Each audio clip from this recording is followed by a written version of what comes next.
tell, then you see the road. I'm to my soul into the size whenever the smoke clear out of my face and my picture perfect.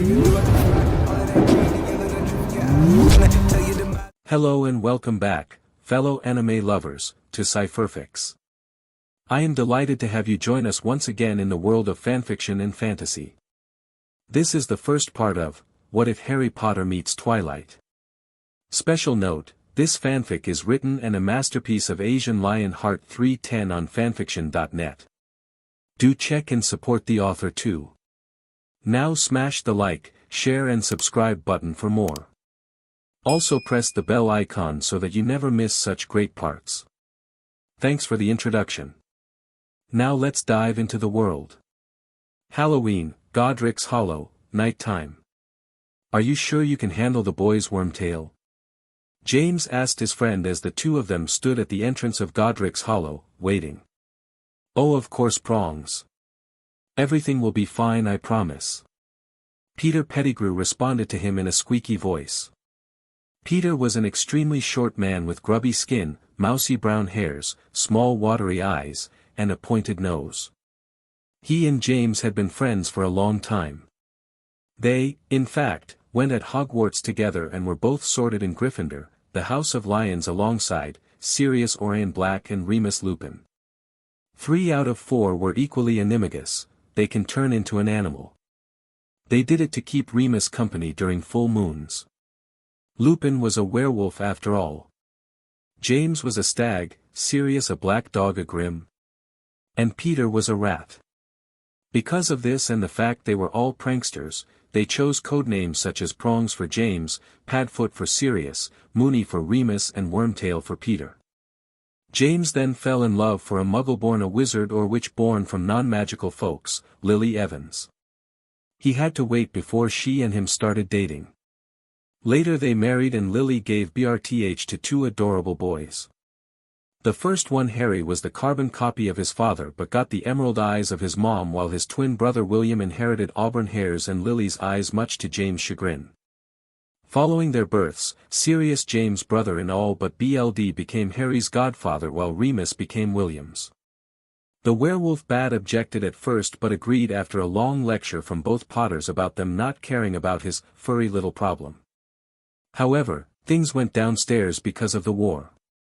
The little family had to got into hiding when Dumbledore told them of a prophecy stating, "The one with the power to vanquish the Dark Lord approaches, born to those who have thrice defied him. Born as the 7th month dies, and the Dark Lord will mark him as his equal, but he will have power the Dark Lord knows not, and either must die at the hand of the other, for neither can live while the other survives. The one with the power to vanquish the Dark Lord will be born as the 7th month dies." Logically only 2 families could fit, the Potters and the Longbottoms. Frank and Alice Longbottoms, like Lily and James, had defied the Dark Lord and his clowns many times. In fact, Alice gave BRTH to a young boy, she and her husband Neville. He had the same age that Harry and William. Because the 2 houses were allies, they promised to take care of the other's children in the Potters' case if something had to happen to one of them. The Longbottoms, the Potters, Remus, Wormtail, Dumbledore and Sirius, were all members of the Order the Phoenix, who opposed the Death Eaters of Voldemort, who wanted to eradicate all Muggleborns and BLD traitors to purify the wizarding world. The battle seemed lost for the lie side until this prophecy came along. A bit of hope for the wizard kind. Back to present, James and Peter's conversation stopped when another person approached them. It was Lily Evans Potter, wife of James and mother of Harry and William. "Are they James began to ask before being interrupted by the newcomer. "They are both sleeping in their crib," Lily whispered with a loving smile before the 2 kissed one another. Peter looked uneasy at the scene while having second thought about what he was about to do. "I leave them under your care, Wormy. Take good care of them or I will personally skin you," Lily inquired to her husband's friend with a dangerous undertone and narrowed eyes. The rat animagus shivered in fright, quickly nodded his head. No one wanted to get on Lily's bad side. Satisfied, Lily nodded her head at Peter before looking back at her husband when he said to her, "Lil, give him a break. I'm sure everything will be perfectly fine. Can't a mother be worried for her babies?" James Fleamont Potter. Lily hissed at him with stern eyes and hands on her peach. Sweating profusely, the man rubbed the back of his head while chuckling nervously. He knew better than anyone how much his wife could be scary when angered. Because of her fiery temper, she had been called more than once, Tiger Lily. Of course, love, of course. I was just saying that you don't need to worry, that's all. James inquired gently to his wife. Lily glared at him for a moment before sighing deeply, shaking her head. I know, but I have the strange feeling that something bad is going to happen, the redhead whispered to her husband. Peter flinched at hearing this, but thankfully for him, none of the two had noticed it. Everything will be fine now, let's go. Padfoot and Amelia are probably waiting for us as we speak. James inquired in encouragement to his wife, who gave him a soft smile before looking back at Wormtail. We will be back soon. Nodding his head at her, Peter watched as both Lily and James apparat away. The two, along with Sirius and Amelia, had planned since the day before to go to a local restaurant. At first, it was supposed to be only Sirius and Amelia Bones, but then James decided it was a good opportunity to invite his wife to a restaurant. Seeing that Amelia and Lily were good friends, everything seemed perfect. If only both Lily and James knew what would happen that night, they would have never left the house. Back to Godric's Hollow, Peter was still at the house's entrance, waiting. The rat-like man knew that what he was going to do would change his life forever. His friends will hunt him down and a warrant will be placed on his head. But he didn't care. Then he heard a sound, and turning his head, he saw a cloaked figure approaching him. Instantly, Peter bowed respectively, showing his total SBMSN. My lord. Wormtail, you did a fine job. You will be rewarded once this is over. A hissing-like masculine voice erupted from under the hood, causing Peter to shiver in fright. Thank you, my lord. I aim to please and serve you. Wormtail squeakily responded to him while bowing again. Where are the boys? The voice asked in a pressing manner. Upstairs, my lord. The mudblood said they were asleep, Peter replied with his head down. The cloaked figure nodded his head before making his way upstairs, following by the smaller form of Peter Pettigrew. A few moments later, the two of them entered a room filled with toys and other stuffs for babies, but their attentions were mainly on the crib where two little figures laid, unaware of them. However, as the cloaked man and Peter stepped closer, the babies stirred in their sleeps, and a second later, they were fully awake, looking at them with curiosity. Wormtail watched as his lord stepped closer to the babies and couldn't help but feeling a bit sad for them.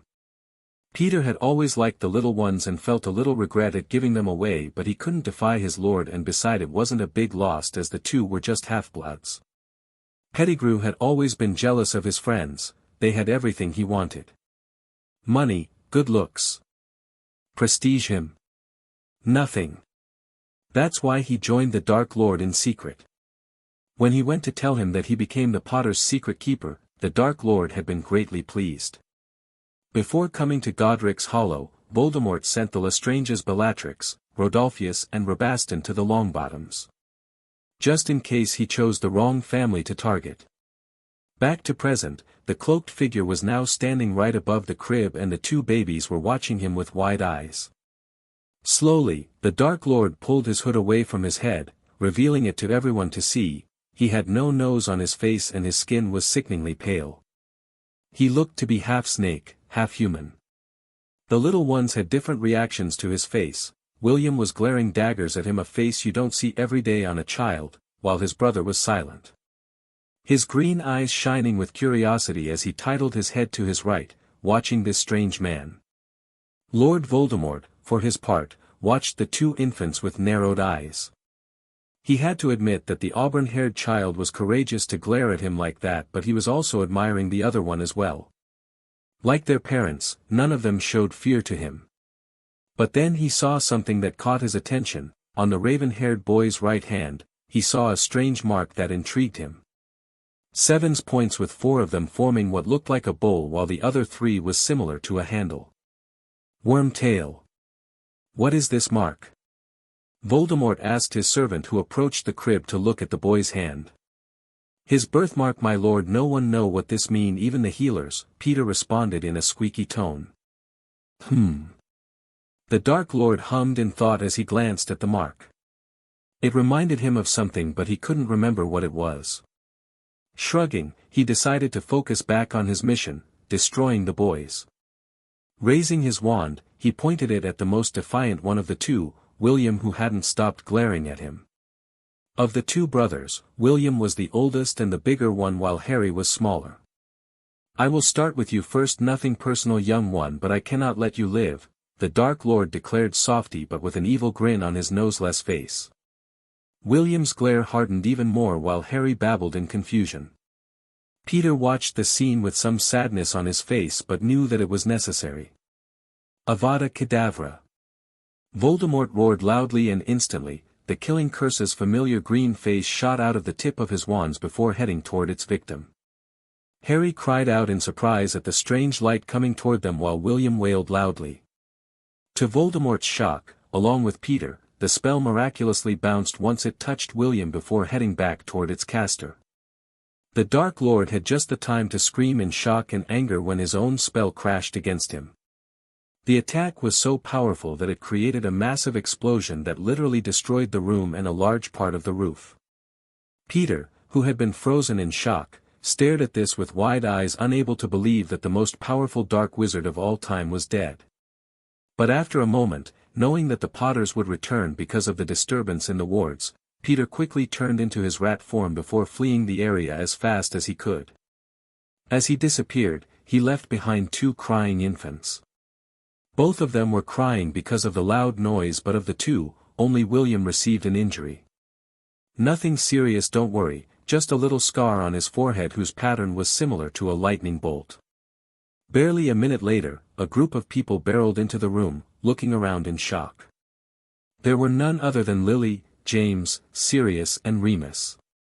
The werewolf was dining when he received a call from James, and here he was now, at Godric's Hollow. James and Lily, after feeling something powerful disturbing the wards, rushed to their home. Sirius had quickly joined them, filled with worry about his godson, while Amelia, his date, left to her home. Thankfully, their date was over when James and Lily quickly left. "Harry! William!" Lily cried out in pure maternal concern as she rushed to the crib where the infants were crying. At the sight of their mother, both of them extended their arms, wanting to be picked up, something she wholeheartedly did. "Thanks Merlin, you are both all right," Lily whispered softly as she cuddled her babies, who babbled and whined in response. Remus and James both sighed deeply in relief. At least there was one thing to not worry about. "Where is Wormtail? Wasn't he supposed to be here?" Sirius inquired with worry as he looked around. James opened his mouth to say something, but then someone caught everyone's attention. Everyone," Remus spluttered as he pointed at something on the ground. Following his pointed finger, Lily, Sirius and James blinked in shock when they saw a dark robe laying down on the ground along with a familiar wand. "Isn't that the Dark Lord's wand?" the werewolf asked them with disbelief clear on his face. "It is. But what is it doing here?" James cried out in equal surprise. "Guys, think about it, Wormy is gone and there is Voldemort's wand and robe here," Lily inquired to them as she gently putted her boys back in their crib. A long silence followed those words. "I can't believe he betrayed us," James whispered in shock as he pressed his back against the wall. "It is all my fault." "If I was made secret keeper," Sirius inquired in anger at himself. "It wasn't your fault. None of us have seen it coming, at least the boys are all right, it's all that matter," Lily said to her husband's closest friend, who shot her a grateful smile despite still feeling responsible. "What about the Dark Lord?" Remus loudly asked everyone while pointing at the robe and wand. "We won't have to worry about him before a long time," an old voice echoed from nearby. Quickly turning their heads, they all came face to face with a thin and tall old man with a large beard, blue eyes and a crooked long nose, who was wearing a purple robe. It was none other than Albus Dumbledore, defeater of Grindelwald, headmaster of Hogwarts and leader of the Order of the Phoenix. "By Merlin, Albus, I'm glad you are here, but what do you mean?" James couldn't help but ask as he looked at the newcomer with wide eyes. "Tonight, one of your sons had vanquished Voldemort, but he isn't entirely dead. I think he managed to find a way to cheat death," the old wizard explained gravely to the people present, his eyes showing nothing but sternness. "And which one did it? Could it be both of them?" Remus asked the headmaster as the latter approached the crib to look at the boys who were both asleep at this point.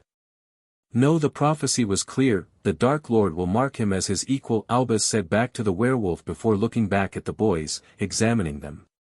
William, the oldest son, had a lightning bolt scar on his forehead and Albus could detect a bit of dark magic inside it. Also his magical core was pretty powerful for someone his age.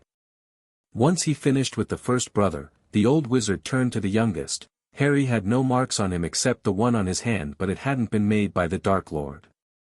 Even now, he didn't know what it means as birthmarks were pretty rare in the wizarding world. After a wave of his wand, Dumbledore was saddened to see that the youngest Potter had no magic in him. William Edward Potter is the one who defeated the Dark Lord. The lightning bolt scar is proof of that. William is the boy who lived, Albus declared after a few seconds of silence. Lily and James looked at one another with shock and joy at the news before staring down at their boys with smiles on their faces. Sirius and Remus were equally pleased by the news, but then they both remembered something. "What about Wormtail?" Padfoot asked Dumbledore with a snarl of anger. At the mention of the rat, James and Remus growled darkly while Lily narrowed her eyes dangerously. The old wizard turned his head towards Sirius with a grave look on his face. He had betrayed the light and brought Voldemort to end the boys. He will be tracked and bring to justice. At those words, Sirius and Remus, along with James, nodded their heads with eyes filled with determination. The rat must pay. However, I have something else to say. Albus suddenly became older than he looked as those words left his mouth. Hearing this, the adults all became worried as they glanced at one another, wondering what the oldest wizard present would say. "What is it, Albus?" Lily asked him in a tiny voice. "I'm sorry to be the bearer of such news, but the Longbottoms have been attacked. Frank and Alice are both at St. Mungo's. They have been exposed to the Cruciatus," Albus somberly revealed. The mood darkened even more. Lily's eyes watered at hearing that her friends were at the magical hospital and the other three looked stunned. "What about little Neville?" Remus asked him with concern. "He is unharmed and safe with Augusta." They all sighed in relief at hearing that the young Longbottom heir was all right. "Who did this?" James asked in anger as he clenched his fists. "The Lestranges. Dmnu Bella." Sirius roared to the sky in anger. Bellatrix Lestrange née Black was Sirius' cousin, a pureblood supremacist and the right hand of the Dark Lord. Everyone knew her as being a sadistic woman who loved torturing people, particularly Muggleborns and half-bloods. James and Remus were equally enraged as they were cursing rather loudly. Something that was slowly waking the sleeping boys. Lily was about to tell them all to shut up when she saw the somber look on the old man's face. "Albus? What is it?" the redhead asked him with concern and a bit of worry. At the question, the other three froze dead on the spot before looking back at the most powerful wizard alive. James. "Lily, I'm sorry to tell you this, but Harry, he is a squib." What? James and Lily both spluttered at the same time with shock and disbelief. "I'm sorry," Albus repeated as tears started to appear in his eyes. Sirius and Remus were equally stunned by the news and were unable to say a word. "I don't care if he is a squib. He is still our son," James declared firmly as his eyes landed back on his youngest son. Lily's eyes were filled with determination and defiance, as if daring anyone to take her son away from him. "I know, James, but what will you do if a Death Eater get him in the future? Once the words of Voldemort's demise will spread, his followers will want to have revenge on you all." Dumbledore asked them with a raised brow.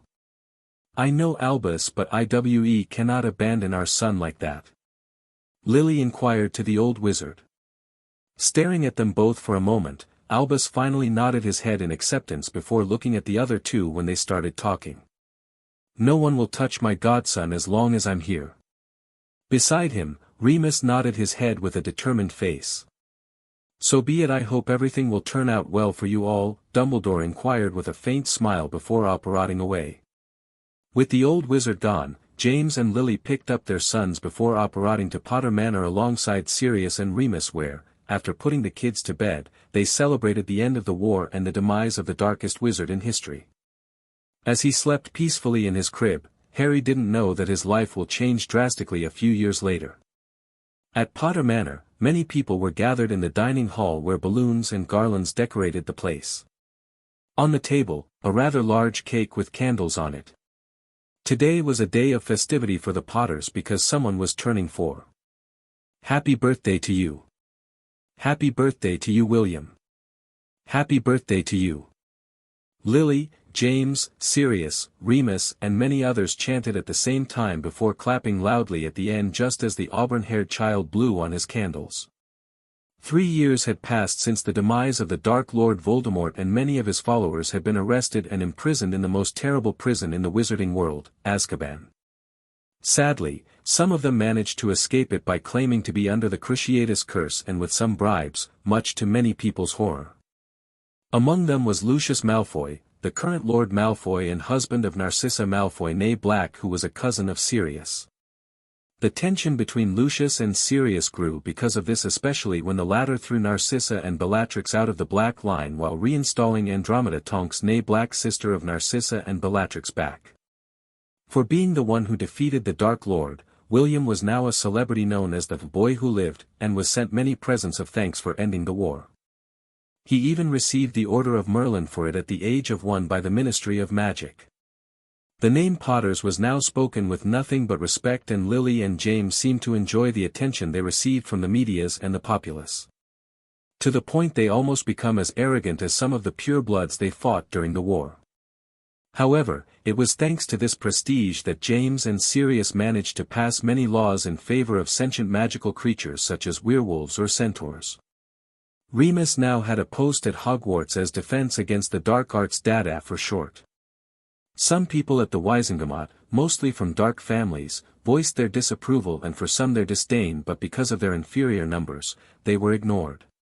Another thing was still the disappearance of Peter Pettigrew, the Potters' secret keepers and their betrayer.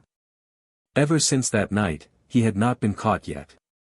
The Department of Magical Law Enforcement DMLE had sent Aurors all around England to find him, with James, Remus and Sirius at the lead, but nothing.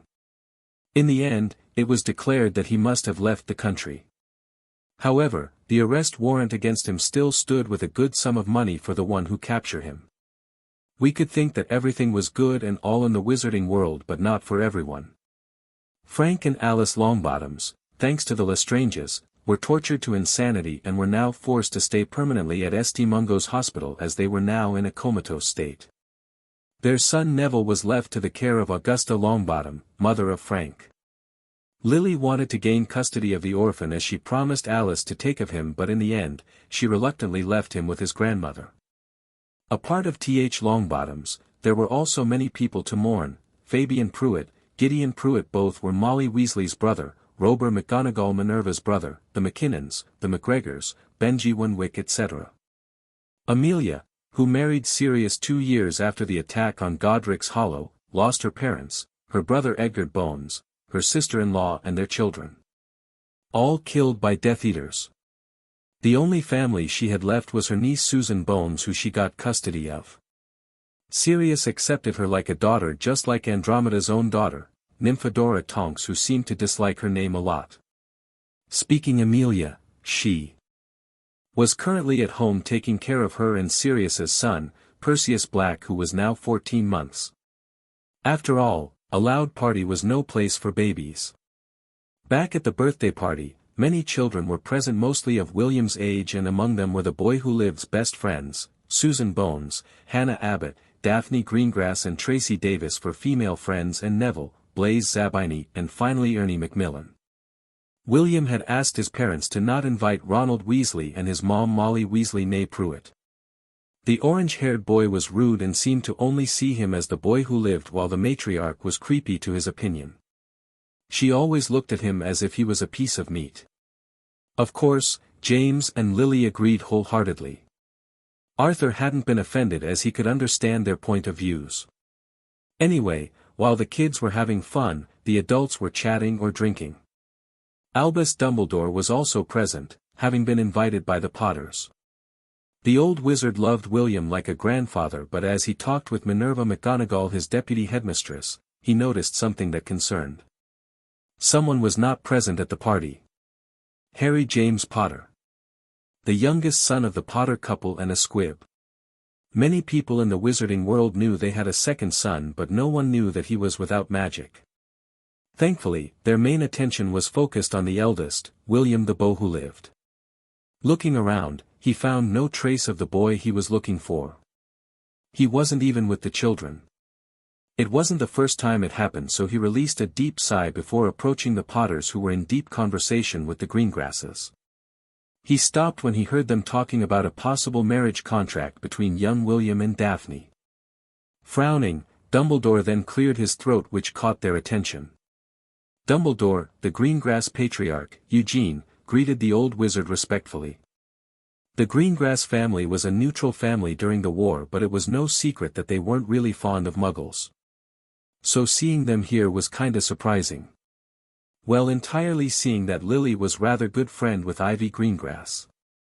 Nodding a greeting back to Eugene, the old wizard turned his head to look at James and Lily with inquisitive eyes. The Potters stared at one another for a second before looking back at him. "We will discuss later," Eugene inquired with a nod before leaving, understanding that Dumbledore wanted to discuss something important with their hosts. Ivy nodded at Lily before following her husband, leaving the Potters with the old wizard. "Albus, can we do something for you?" Lily asked him politely, but also curious of what he wanted. "Lily James, may I ask where is young Harry?" Dumbledore inquired them with slightly narrowed eyes and a serious look on his aged face. The Potters stared at him blankly for a moment, as if they didn't what or who he was talking about, until a flash of remembrance passed off their eyes. Albus watched with disapproval as their expression turned sheepish. "I ask again, where is Harry?" Albus asked them again sternly. "Isn't he with the children?" James asked him in return with scratching the back of his head. "No, he is not," the old wizard replied while pinching the bridge of his nose with slight irritation. It wasn't the first time they forgot about their youngest, and it won't be the last. "Then he is probably in his room or in the library," Lily mumbled before flinching when Albus glared daggers at both of them. "How can you be so irresponsible? He is your son and yet you forgot about him. It is also his birthday," he harshly told them, but thankfully, the people around them were too focused on their businesses to look at them. "What's going on here?" Sirius asked the trio as he and Remus approached them with concern. Nothing, it is just a misunderstanding, James began to say before being interrupted by an angry old man. "A misunderstanding? My boy, I was disappointed of you." Tensing at Albus's anger, Remus turned his head toward Lily, who looked ashamed of something.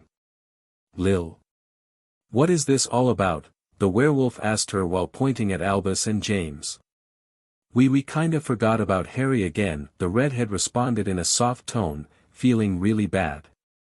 "DMN it, here we go again," Remus thought to himself as he sighed in irritation. "How can you just forget about him? He is your son." Sirius asked her angrily, having heard her answer. Lily turned her head away in shame, having no answers for that. James looked just as much, especially under the glare Dumbledore was sending his way. "Mom? Dad? Where is Harry?" a new voice echoed behind them. Blinking in surprise, they all looked down to see William staring at them with his shining emerald green eyes. In his hands, was a plate with a large piece of chocolate cake on it. Seeing this, the adults were more ashamed of themselves. They both knew, along with Sirius, Remus and Albus, that William loved his younger brother dearly. Despite Harry not having magic, the auburn-haired child would do anything to cheer his brother. The two of them often played together, with William being careful as to not hurt him. Harry, thanks to this, adored his brother, while he was indeed a bit jealous at not having any magic. However, it was also no secret that Harry was what many would call a loner. Instead of going to the other kids, the raven-haired child would instead go to the library to study. For his age, he was intelligent and curious. He seemed to also have a liking for Norse and Greek mythologies. If he had been magical, Albus and Remus had both bet he would end up in Ravenclaw. Sadly, it will never happen, as Harry was a squib. Minerva had sometimes be seen with the boy, and Albus brought him up during a conversation, the old witch had nothing but praises to say about him. In fact, she even commented that Harry was similar to Lily in terms of curiosity and intellect. Back to present, William, with the piece of cake in his hands, was still waiting for an answer. James spluttered, trying to form an answer for his eldest son. "We don't know where he is, dear," Lily responded softly with a hint of shame in her tone.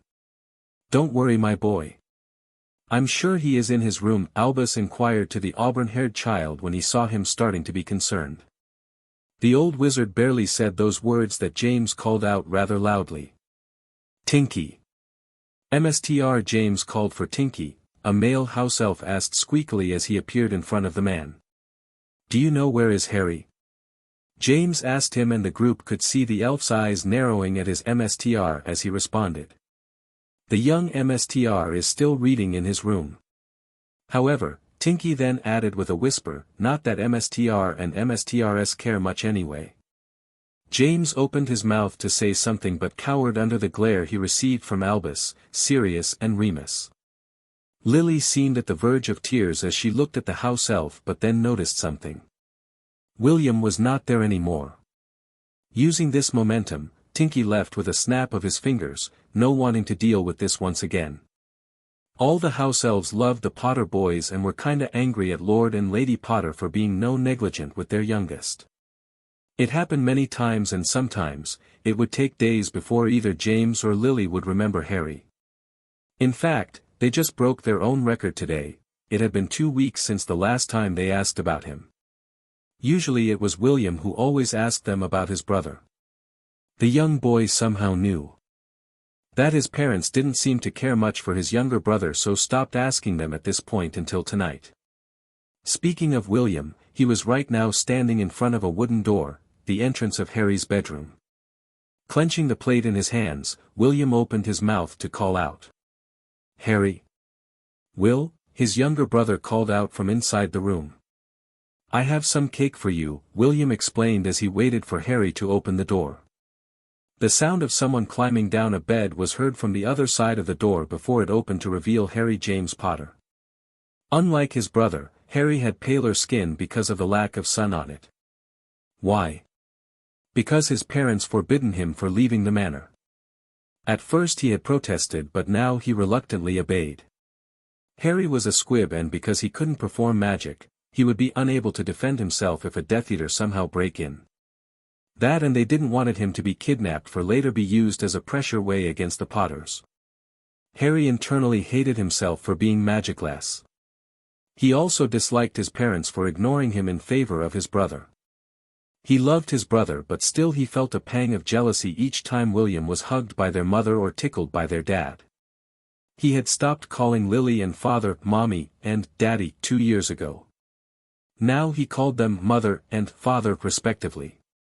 Speaking of his brother, Harry couldn't hold any grudges against him. William had always been there for him even if he didn't wanted it. They both had a strong relationship, and it was the main reason of why Harry hadn't run away from home yet. He couldn't leave his brother behind. Sirius and Remus were another reason. The former was fun to hang out with when he was around, while the latter, well, he was mostly there for his godson. But that didn't stop the werewolf for passing some time with Harry.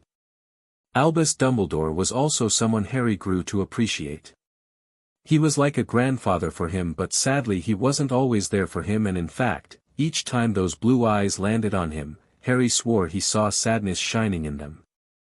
He knew the old wizard was the one who told his parents about him being what he was, but he had been nothing but nice to both him and William. However, that doesn't stop him from being a bit cautious around the bearded man. Back to present, Harry smiled softly at the sight of his brother, and his eyes shined when he saw what William was holding. Cake, he almost squealed in delight as he swiftly picked up the plate before quickly climbing on his bed to eat it. William chuckled in amusement at his younger brother's antics. A part of him, and maybe the house elves, no one knew that Harry had a really big appetite. Not enough to be compared to a Weasley but close. When the auburn-haired child approached his brother, the latter was licking the last remaining of the cake off his fingers. "It was good?" William asked him as he sat next to Harry. "Excellent. Thank you," the raven-haired boy replied with content before hugging his elder brother, which he returned without hesitation. "Happy birthday, little bro," William whispered softly to Harry, who smiled at first before pouting. "We have the same age, you dummy." "I was born first, so I'm the eldest," the auburn-haired Potter replied with a toothy grin. Harry growled at him before lunging at William. The two of them were now wrestling on the ground like fighters, except they were just having fun, not hurting one another. Soon the auburn-haired boy found himself pinned down with his brother standing above him triumphantly. Of the two, Harry was the strongest physically. "Who is the strongest?" the raven-haired boy asked his brother with a grin. "I am." William hissed back playfully before using his hands to tickle Harry's underarms. Squeaking in surprise, the raven-haired boy found himself laying on his back, laughing uncontrollably while squirming to escape his brother's tickles. "Plea-hee-hee-hee-heas. Sto-ho-ho-hop."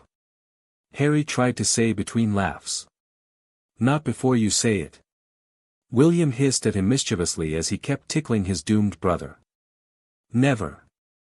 It was the scene James and Lily, along with Albus, Sirius and Remus, came across once they arrived. All of them were watching the moment with amusement clear in their eyes or faces. However, William then noticed them and stopped his tickles. Panting, Harry slowly went back on his feet, having not noticed the newcomers yet. Giving up all dash, he began to taunt William before stopping when he saw his brother's sheepish face looking at something behind him. Turning his head, Harry's cheeks reddened a bit when he saw the little crowd at the entrance of his room. But then his embarrassed face turned into a stoic one as his green eyes looked at the peol before him. "Mother Father Padfoot Mooney, sir," he greeted the newcomer in a cold tone at first before softening a bit when he reached Sirius and Remus. Lily and James tensed at how cold he spoke to them, while Sirius and Remus smiled warmly at the raven-haired boy. Albus's eyes twinkled as he stared at the youngest Potter but nodded his head in greetings. "We were just playing," William began to say before his mother waved a hand at them in a dismissive manner. "It's fine, well, we saw everything," the redhead replied with a soft smile to her eldest, but it disappeared when she saw that Harry wasn't smiling back. Mother and son stared in the eyes of one another, saying nothing. The air around them was tense and everyone could feel it. "Hey Pipsqueaks, I got something for you," Sirius inquired in an attempt to break the tension as he handed something to the boys. "Not Pipsqueaks," the twins said at the same time as they picked up a card-like object. Grumbling at the laughs they received from the adults, the duo turned their heads to look at what Sirius gave them. "Whoa, tickets for the zoo!" William cried out in excitement. Harry, stayed silent, but his eyes were shining.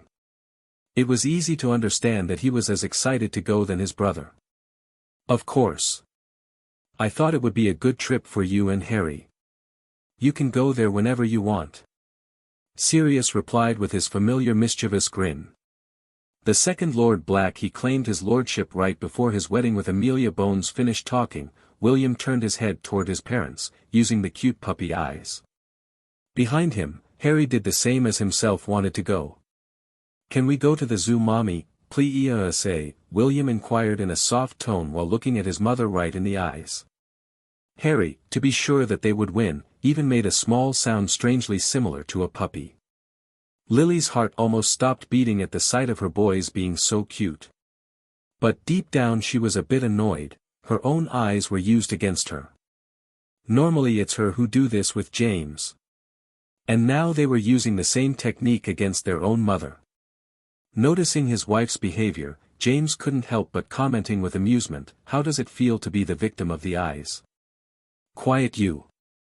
Lily hissed in embarrassment while slapping the back of his head, causing him to yelp in pain. Sirius and Remus were snickering at the scene while Albus looked just as amused. "Hey Padfoot, what about me and the tigress?" James asked his longtime friend with a bit of hurt before flinching when Lily's narrowed eyes landed on him once again. "Sorry Buys, it's not your birthday, you pay for your own stuffs." Sirius's answer caused James to look at him in mock betrayal, much to the amusement of those present. Harry, however, was the only one ignoring the scene currently taking place as his eyes were still focused on the tickets. Unknown to them all, someone hidden in the shadows had heard everything, and an evil grin of the spy's face. "The zoo, huh? Perfect," the figure said before disappearing. Time skip. Harry and William were looking around in amazement as the brothers and their parents walked in the zoo. It was their first time in London, and so far the little ones were enjoying the trip. Thanks to their puppy eyes, Lily agreed to go to the zoo, but the next day. The two brothers reluctantly agreed, but were still happy to be able to leave Potter Manor, especially Harry. Sadly, Sirius couldn't come with them as Amelia needed him for something and Remus was to go somewhere else for urgent business or something like that. They first apparat to Diagon Alley, where James tapped one of the bricks on the walls. Instantly, the wall turned into a small hole before literally becoming an archway. Amazed by this, the little family passed through before passing near the leaky cauldron. Later, they used a taxi to head to the zoo, where Lily and James had to sadly for them paid for their own tickets while William and Harry got to pass. That's bring us back to present. The Potters passed by many paddocks where they had seen giraffes, elephants, rhinos, they even got to see tigers. William and Harry had instantly been mesmerized by the big cat stripes and how strong they looked. James had teasingly commented that Lily should be there with the striped cats, which ended with him receiving an amused glare and a slap from the redhead. In turn, as they passed near the chimpanzees, Lily had commented about how they looked like a certain someone with hazel eyes. James growled at her in mock outrage in response before heading away, while Lily and William laughed loudly. Harry, for his part, was still looking around, not caring about his parents in the slightest.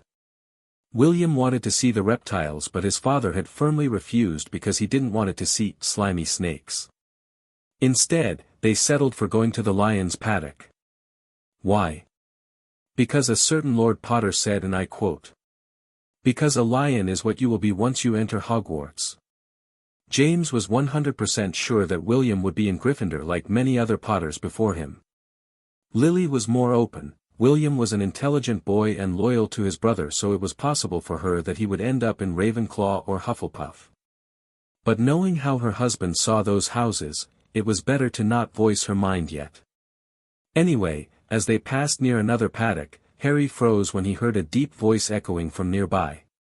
"Stupid noisy humans," it sounded masculine and rather old, a bit similar to Dumbledore's own voice.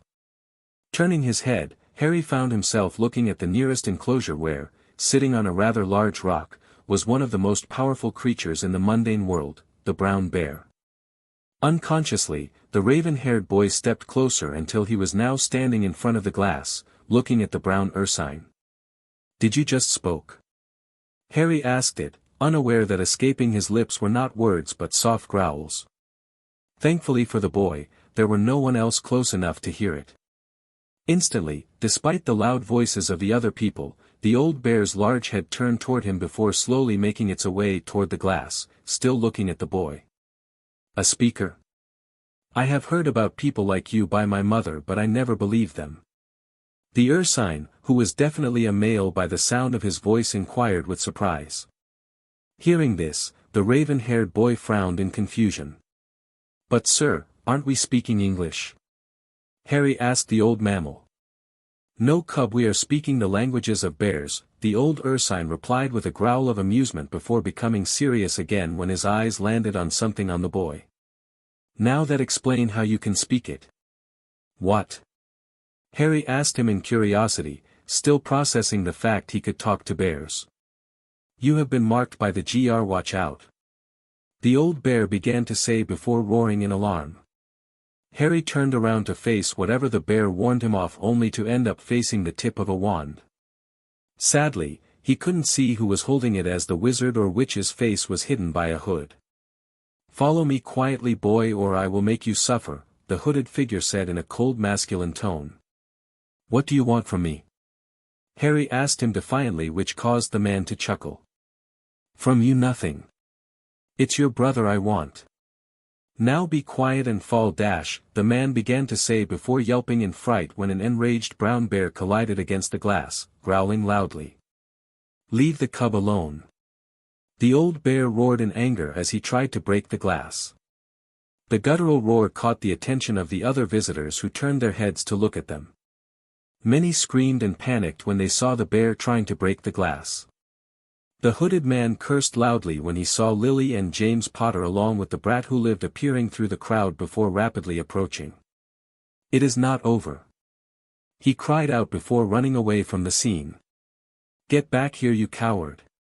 James cried out in anger as he went after the man, hoping to catch him. Harry. Lily called out to her youngest as she and William approached him. Are you okay, brother? William asked him with concern. Yeah, Harry shakily responded to his brother. Do you know what he wanted? Lily asked her youngest son with concern as she comforted him. He planned to use me to have William. Harry's response caused his mother in horror while William looked terrified. Shaking her head to get rid of whatever she was thinking of, Lily then became serious. We are going back home now. William and Harry nodded their heads, still a bit scared of what just happened. However, the youngest brother stopped to look back at the bear whose eyes were locked on him. Thank you, he whispered to the brown ursine in a soft tone.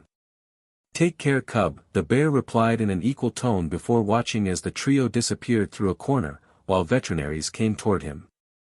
Time skip. After returning from the zoo, Lily sent the boys back to their rooms before calling Albus, Sirius and Remus, saying that it was urgent. Needless to say, the latter two came through the floor as if they had the devil behind them. After asking what was going on, Lily told them of what had occurred at the zoo, and both of them were horrified and angered by whoever tried to kidnap Harry. Soon after, the headmaster of Hogwarts himself stepped out of the floor. Like Sirius and Remus, the old wizard had asked Lily about the reason of her call, which she did. This is grave news indeed, Albus Dumbledore mumbled somberly as he stroked his beard, deep in thought once Lily finished her story. Remus and Sirius were silent, both of them angered by the fact Harry was almost kidnapped. But they were also shocked that a Death Eater, if he was one to begin with, would dare attempt such a thing in the open and surrounded by muggles. How could they have known? Sirius asked to himself in shock as he blankly looked at nothing in particular. Remus, in response, putted a comforting hand on his old friend's shoulder, squeezing it a bit. Soon, someone else appeared in the room, James. He looked tired but also angry. Did you get him? Lily asked her husband with concern and a bit of hope. No, he escaped. He had a portkey on him, James hissed in frustration and disappointment. That's bad, terribly bad, Remus mumbled softly from his place. What I feared is happening. The Death Eaters are targeting Harry, Dumbledore inquired in a grave tone. He cannot stay in the wizarding world, we must hide him, he added to James and Lily with seriousness.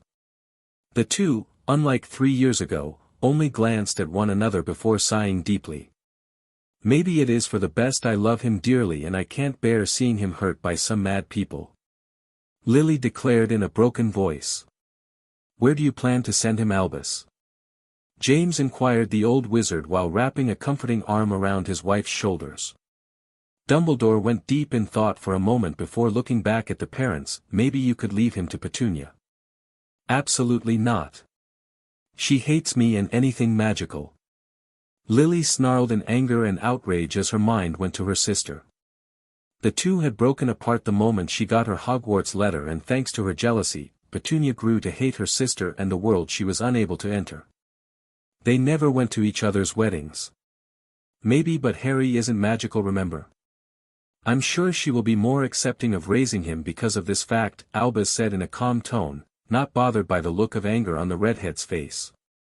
He has a point, Lil. I don't like it, but it is for the best, James whispered to his wife, who shot him a glare. She wouldn't hurt her own nephew as he is practically without magic like her, right? Remus pipped in a soft tone. Sirius snorted from his seat, he didn't met Petunia, but from what Lily said about her, she won't appreciate seeing them all. Lily stared back and forth between Remus, James and Albus, deep in thought. After what seemed like an eternity, the redhead sighed deeply before announcing in a firm tone filled with emotion. "Very well, Harry will be left under my sister's care." Dumbledore slowly nodded before saying, "So be it. However, we must not tell William about it until after Harry is at private drive." Many reluctant nods followed the old man's words, as they all knew that the boy who lived would fight them for his brother. Now they had to wait for the right moment. If only they knew what they just condemned the child to. In the bedroom, sleeping in the bed and unaware of what was being, the two brothers laid. None of them knew that after that night they won't be seeing one another before a long time. 2 years later, current position, above the Atlantic. The sky was clear as a plane left the airport of London City. Among the many passengers in it who were either looking through the plane windows, chatting, reading for those who had a book or a piece of paper at least, or doing whatever they wanted, 4 people in particular were interesting.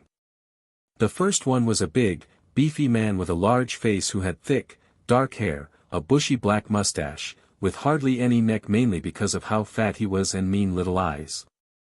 To some people, he looked more like the offspring of a whale and a walrus. The second figure belonged to a thin, blonde-haired woman with an unnatural long neck and large pale eyes. While the man looked like an overgrown walrus, she looked like a horse, a really ugly one. The third figure belonged to a young boy, if you can call it that. The child was the carbon copy of the walrus, except that he had thick blonde hairs and watery blue eyes. He looked like a pig, a really large pig. On the plane, no one seemed to appreciate him because he would constantly whine and cried for sweets. Instead of reprimanding him, his mother would shush him down a bit before giving him some from her purses to make him stop. The father, him, would just say that his boy was growing and needed his sweets. For the many parents on board, this child was a spoiled brat. Even the hostesses and stewards didn't like him. The parents themselves were no better. The woman was constantly complaining about everything as if nothing was good enough for her, and her husband looked constantly angry. Each time someone tried to talk about how bad the pig-like boy was, he would become angry. His wife took a long time to calm him down because the last thing they wanted was to be kicked out of the plane. The walrus reluctantly calmed down, but his anger was still there. So he could do one thing, glaring at the tiny figure standing not too far from him. The figure belonged to a 6-year-old kid with messy raven hair and bright emerald green eyes. He was smaller than a child his age should, and his clothes looked to be too big for him. In addition, he wasn't acting like a child at all. In fact, he barely did anything except looking at his feet. Normally, children were full of energies and couldn't stay in one place without doing something mischievous. But it was not this one's case. Because of this, some people in the plane, mainly the air hostesses and some parents, couldn't help but glancing at him once in a while with concern, but couldn't do anything because of the people standing with him. When a hostess tried to talk to him, either to ask him if the flight was good or if he wanted something, he would be either silent or would speak in a really soft tone. However, unlike the people he was with, he was polite, and because of how cute he both looked and behaved, mostly due to him being shy, he became the hostess's favorite customer. Something that didn't please the 2 adults standing with him. Who were those people, you may ask? The walrus was named Vernon Dursley, and he was an arrogant, surly, combustible, blustering, abrasive, petty-minded man who hated people who were different than himself. At the airport, he almost had troubles with someone because the latter was of African origin. With people like beggars, he would feel no sympathy. He would judge people based on their wealth or their status. The horsewoman was his wife Petunia Dursley, née Evans, was no better. She was nosy, spiteful, jealous, hostile, and repressed woman who hated anything that wasn't normal to her opinion, at least. Like her husband, she had no sympathy for people who she deemed unworthy. The child was their son, Dudley Dursley, who was spoiled rotten by his parents. To the point that he was now obese. He was demanding, ungrateful to an extreme, selfish and manipulative. He would constantly whine and fake cry to get what he wants. He was also a bully who loved picking on weaker and younger kids. All three of them, a part of BLD and love, shared another traits, their hatred and disdain toward the tiny figure with them. He was Harry James Potter, nephew of Petunia Dursley and their SLV. Yes, you heard right, SLV. Ever since he appeared on their doorsteps at number 4 Private Drive 2 years ago, they have been anything but nice and loving to him.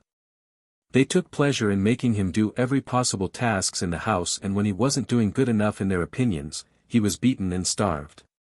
It was worse when he was doing something better than his cousin, or worse, trying to blame the pig when the latter did something bad.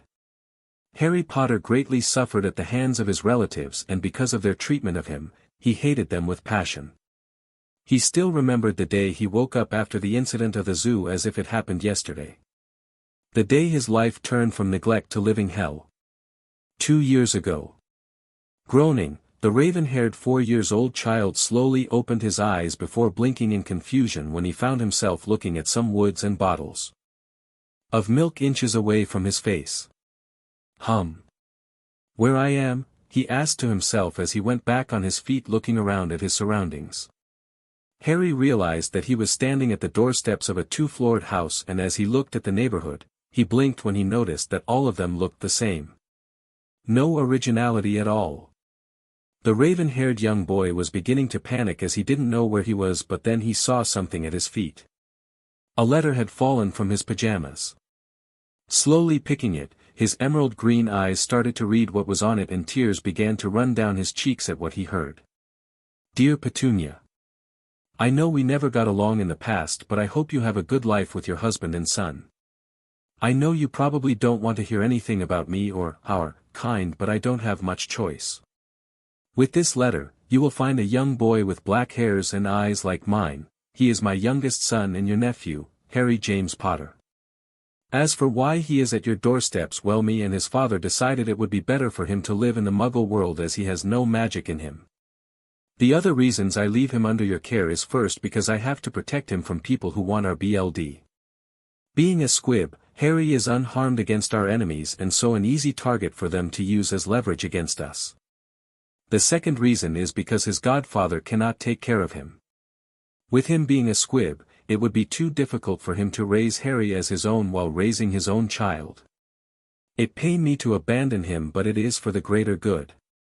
Please, I beg you, sister. Take care of him. Once the danger will be over, we will come back to get him. Your sister, Lily Evans Potter. Once he finished reading, Harry's eyes were full of tears as his mind was processing the fact he had been abandoned by his own family. They left me, he whispered brokenly to himself as he stared at nothing in particular. Barely a minute later, the house's front door opened, revealing Petunia Dursley, who upon seeing the boy, screeched like a banshee. Vernon, she called out loudly with her eyes still locked on the boy who had froze at this point.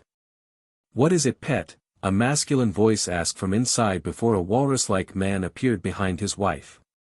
The horse-like woman didn't respond and instead, pointed at him with a thin finger. Following it, Vernon's own eyes widened at the sight of the boy before growling. Who are you, boy? He asked him menacingly. Harry gulped in fear at the sight of the fat before shakily handing him the letter. Vernon carefully picked the piece of paper before slowly reading it. As his eyes went through the words, the man's face turned redder and redder. How dares she? Vernon roared in anger as he glared at the letter. What is it, Vernon? Who's she? Petunia asked her husband with some concern and worry. Read this, the fat man roughly handed her the letter before glaring hatefully at the boy who cowered in fear. Petunia frowned as she picked the letter, wondering what had made him so furious so early in the morning, before slowly reading the letter's content. Needless to say that when she finished, she quickly turned her head toward the child with a murderous expression on her face. Wait for us inside, boy, she snarled at him, and he quickly did what he was told. What do we do now, pet? Should I leave the brat at the orphanage? Vernon asked his wife once the boy was out of sight. No, we will take him, but there's no way on earth we will raise him. Petunia hissed disgustingly at him before an evil smirk grew on her ugly face. He might not be one of them, but he is still Lily's son, not that she gave him to us, we can do whatever we want with the brat. Such as? Vernon asked her with interest clear on his face. They expect us to raise him properly, but instead, what about teaching him his true place in this world? Petunia inquired back in a sweet tone mixed with malice. The two of them shared an evil grin before the two made their ways back inside with Vernon picking the bottles of milk. With the front door closed, the fate of Harry James Potter was now sealed. End of flashback. Since that morning, life had been nothing but hardship for Harry. At school, which Petunia reluctantly entered him in, he had to everything in his power to not do anything better than Dudley, or else he would be beaten. Thankfully, while they hated him, the Dursleys were trying their best to not kill him. After all, if he had to die, who will take care of the house or cooking their meals? No one. That's the answer, because ever since he entered not by choice their lives, they became lazy. They fully depended of him except for money. It was Vernon's job as he worked at some enterprise called Grunnings. If Dudley and Vernon were both fat now, it was mostly because of his cooking, which he never got to taste as they wolfed it down without leaving anything behind, only scraps for him to feed on. They were kind enough for allowing him to eat, but nothing big of course, or drink something, but that was all. Thanks to all this, his life at Private Drive had changed him physically. Thin, pale, covered with scars and bruises, he looked more like a skeleton than a child. Emotionally, it was another matter. He was broken. For him, the entire world was against him. His parents left him, his relatives hated him, and the neighbors saw him as delinquent thanks to Petunia and her nasty mouth. Even people at school took pleasure in ignoring him or making his life miserable by giving the cold shoulders. He tried to act like a normal student by answering his questions right, but always they would say he was cheating. But there were not only bad things about all this. Thanks to the Dursleys, Harry learned how to cook or how to take care of a garden, even if it is painful to pull out thorns from roses with his bare hands. Also thanks to Dudley Dursley aka Pig Boy and his gangs of bullies, Harry's endurance grew a lot. To avoid being beaten by them, he had to run a long distance, and by doing this a lot, his endurance apart, his stealth had improved greatly as well. He could now sneak everywhere without being seen or heard. It was what mostly helped him in avoiding more beatings at school. Sighing deeply from his seat, the young boy's mind went back to someone he missed greatly, William Edward Potter. His brother had always been there for him, and now he wasn't. Did his brother miss him as well? Or had he participated in this abandon? Shaking his head, he instantly got rid of the second thought. His brother was always protective of him, so there was no way he would allow him to be taken away. The Harry's mind turned dark at the thought of his beloved parents. Lily and James constantly seemed to forget about him. Why wouldn't they? He was not the boy who lived, and he wasn't even magical like they were. It was only when either William or someone else, Sirius, Remus, Minerva or Albus, asked for her that they remembered. Otherwise, he was nothing more than a shadow. Neglected, forgotten, ignored. That's how he felt for the 3 years following that DMN night. But as if he had done something unforgivable, he had to endure 2 years of abuse. What did he do to deserve this? Did he somehow anger the deity? Taking a deep breath to calm himself, his thought went back to his actual situation and why they were now in a plane. Flashback. Harry rubbed his forehead to get rid of the sweat falling down like waterfalls. It was almost the end of the day, and Vernon will soon be back home. Since 1 p.m., the raven-haired boy had been worked in the garden, and it was not an easy task even for someone who did it many times. The garden was rather large-sized, but thanks to him was extremely neat, and the emerald green grass was pristine and short. A large tree stood near the tidily trimmed green hedge, while roses grew in small plots on either side of the back door. Along with that, a small potted plant hung from a lantern by said entry. All those plants were under Harry's care. He had to take care of it almost every day, but the hedge was once a week. At first he hated doing this, but he soon discovered that he had a gift with plants. They seemed to revive under his fingers. One day, a flower was literally dead, but after touching it, it went back to its former self. It was like magic. But he had dismissed the idea as he was no magical. At the souvenir of the flower, his mind went back to another memory, his talk with the old bear whose name was unknown to him at the zoo. How could he talk to it? Could it work with other bears? The old bear seemed to know something but was unable to tell him thanks to the Hoodin man. The young boy silently cursed the guy. If the hooded kidnapper had just waited a minute, maybe Harry would have known. He had wanted to see the bear again to get some answers, but his caretakers always refused, no wanting to waste money on him. His thoughts were interrupted by the familiar voice of Petunia Dursley. "Boy, come here." "Coming, Aunt Petunia." He called back in response as the young boy went back on his feet.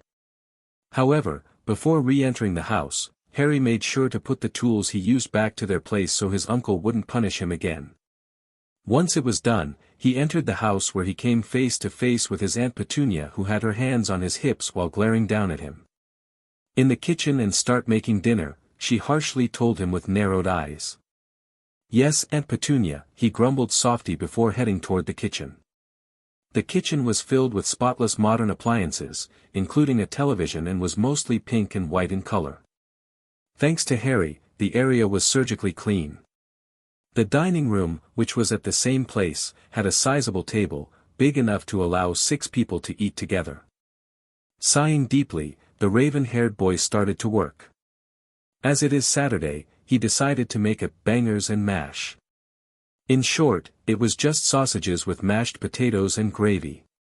However, he had to make large portions to feed people like Vernon and Dudley, who ate like 8 people would, while also hoping to have some for himself.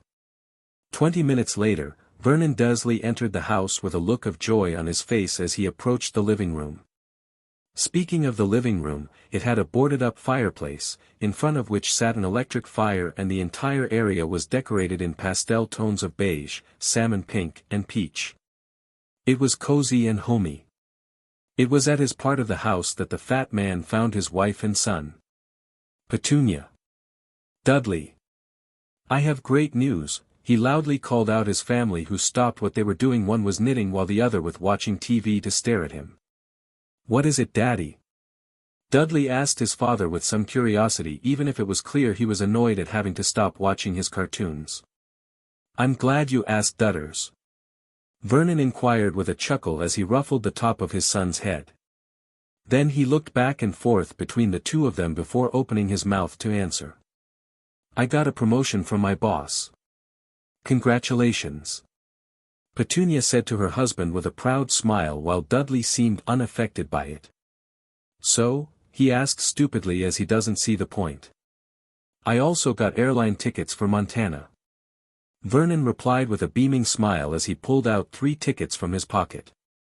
Petunia let out a squeal of delight while Dudley looked confused. "Where is Montana?" he asked his parents, who turned their heads to look at him. "In the States, Diddykins," Petunia explained calmly to her son in response. "We are going to America," Dudley cried out in pure joy, which caused his parents to chuckle in amusement at the boy's enthusiasm. "Yes, Dudders, and we are leaving tomorrow," Vernon explained with a smile.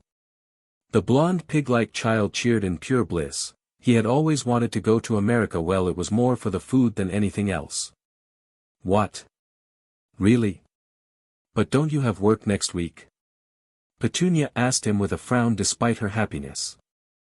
"I have been given vacation for my hard work. We are free to go," the fat man explained with a shrug. Hearing the commotion, Harry paused in his work before shrugging, as it was not really his problem. But then he heard Dudley's shouts and couldn't help but listening. "We are going to America. We are going to America." Blinking in surprise, the raven-haired boy suddenly felt hope spreading in his heart. Maybe they will take him as well. However, it disappeared as quickly as it came. Why would they take him?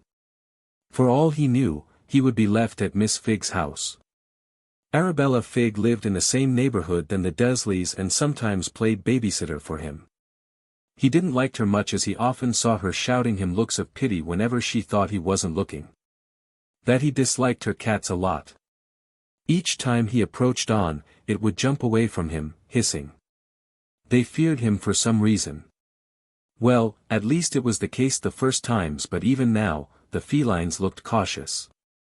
They tolerated his presence, but not one did he got to touch them. Shaking his head to get rid of those thoughts, he went back to cooking, while feeling a bit jealous of the Dursley. He had heard a lot of people, either at school or outside, speaking about how America was great and all. He wanted to go there and see if it was true. He was particularly interested in the wild part of America. Why? Because Harry didn't like living among many people. He was a loner after all, and he liked it this way. That, and he loved being in contact with nature. Either by taking care of a plant or simply by laying against a tree to rest. The birds seemed to like him, as sometimes, sparrows would either use his shoulders as perches or would nest in his hairs. One thing he discovered was how much dogs seemed to fear him. When he passed near one, it would bark loudly at him, but also whimpering in fright. His Aunt Marge, who he met barely 2 months after he was left at the Dursleys' doorsteps, had a bulldog named Ripper. The second his eyes landed on the raven-haired boy, he started whimpering in fright while backing away, much to his owner's shock and incredulity. Sighing deeply, Harry then slowly set the table before carefully putting the warm food on it. Knowing Dudley, the pig boy would want a large amount to stuff himself with it. Once he finished his work, Harry had just the time to breath before the other 3 occupants of the house entered the kitchen. The raven-haired boy quickly went away from their path, as the last thing he wanted right now was another lecture from his uncle. Thankfully, the walrus was too happy to care, as he and his family minus Harry started to feast on what the boy made. Vernon, I cannot. We will actually go to the States, but there is still one problem, Petunia inquired to her husband after swallowing a piece of sausage. Dudley, didn't care about what was being said, as his main preoccupation was eating. What problem? The fat man asked her back with. Food all over his mouth. What to do with him? The horse-like woman asked him while coldly pointing at a certain raven-haired boy at the word him. Vernon's eyes landed on him for the first time since he entered, and Harry was not shocked to find disgust and disdain shining in them. We will leave him with that fig woman. I'm sure she wouldn't mind babysit him again in our absence, the walrus replied with a shrug. Petunia nodded in acceptance before they both went back to their dinner. Unfortunately for them, fate was having none of it. Why? Because the next day, as Vernon climbed down the stairs with the luggages, Petunia, who was talking with Arabella Fig at the phone, looked at him with anger and frustration. Sorry again for the bother, the horse face said in the phone before pulling it down with a sigh. What is it, pet? Vernon asked her with a frown. Miss Fig, apparently, went to visit some relatives and won't be back before a while. Petunia literally spat in clear anger. Groaning at those news, Vernon released a luggage to pinch the bridge of his nose in frustration. What do we do now? We cannot leave the brat here. I don't trust him at all with the house. And we cannot leave him with your sister. Poor Ripper is terrified of him for some reason, the horsewoman added with despair. We have no choice then but to take him along, Vernon whispered with defeat. It seems so, Petunia whispered back in equal frustration. End of flashback. And so they had no choice but to bring him along. Of course Dudley had thrown a fierce temper tantrum, crying that he didn't wanted the freak. It was their little name for him, a part of boy, because of how much he scared the dogs with them. But thankfully, the boy had quickly calmed down after he was promised sweets. Harry, for his part, was overjoyed. He was going to America.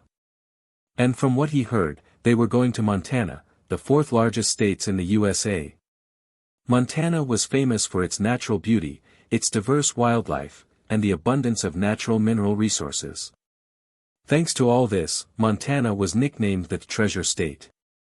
Along with that, the Rocky Mountains and Yellowstone National Park are 2 of the state's most well-known features. Harry was never been so excited in his life. In fact, it was the first time since his trip at the zoo with William and his parents. At the airport of London City, Vernon had to, much to his chagrin, pay 1 more ticket for Harry. He only had 3 from his boss after all. Before the 4 had to wait at least 2 hours until all visitors could enter the plane. Thankfully, it was a direct flight from London to New York, where they would take another transport to take them all straight to Montana. However, his thoughts were quickly interrupted by the pilot's voice echoing in the air. "Ladies and gentlemen, we have begun our descent into New York. In preparation for landing in New York, be certain your seat back is straight up and your seatbelt is fastened until we have arrived at the gate." Hearing this, some people looked ecstatic and Harry couldn't retain himself from staring at the window. There he could see the famous Statue of Liberty in all her glory. Emerald green eyes shined at the sight of it and Harry used his self-control to not shout with happiness. "We are in almost there." As he looked through the window, he didn't see the dark look his uncle and aunt sent this way as they talked quietly to one another. "I still can't believe you have to put up with him," Petunia lamented to herself. Why would she hate her nephew when he had no magic, you may wonder? Because Harry reminded her of her sister. His green eyes were so similar to Lily's that it sickened her. It reminded her of what she couldn't have and how her parents favored Lily for being a witch. "I know, pet, but you know, I was thinking maybe we could," Vernon began to say before interrupting himself as someone, a steward, passed near him to tell a kid to put back his security belt. "We could what, dear?" the horse-like face asked him with a curious raised brow. Vernon glanced around to make sure that no one was listening before slowly lowering his head closer to his wife's, whispering softly into her ear. "I was thinking we could accidentally leave him there." Petunia blinked a few times as she stared at her husband with wide eyes of shock. But then, her surprised look turned into an evil grin filled with malice as she replied softly. "It could work, Vernon, you are a genius." The walrus chuckled a bit as he shot her a proud grin. "When should we do it?" Petunia asked her husband while giving a sideway glance toward Harry, whose attention was fully on the outside.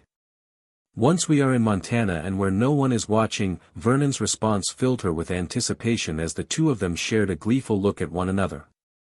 Harry, was still staring at the city with stars in his eyes, unaware of what his relatives had in store for him. Or what life had in mind for him there. So alright folks, that's all for today. Stay tuned for part 2. Do subscribe, like and share for more such videos. Also check out the story and author Asian Lionheart 310 on fanfiction.net.